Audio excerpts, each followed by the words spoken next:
It is a historic day here in Hampton Roads. You can see the ship containing those cranes making its way to the Virginia International Gateway right now. These cranes, the largest in the United States, and they will play a big role in this port in the decades to come. Single file and fully assembled, these 4 massive cranes made their way past the world's largest Navy base and into the Port of Virginia.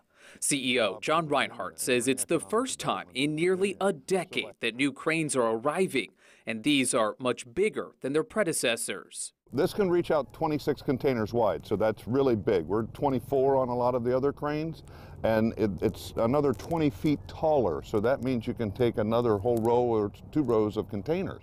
That point critical. As container ships get bigger, shipping lines will make fewer stops, meaning ports that can accommodate them will look much more attractive. Now, if we're positioned, we become a hub port for those large ships for decades to come. The arrival of these cranes also marks the final piece in a massive expansion at Virginia International Gateway, all part of an effort to make our port the best option. It makes you cost competitive and efficient for them.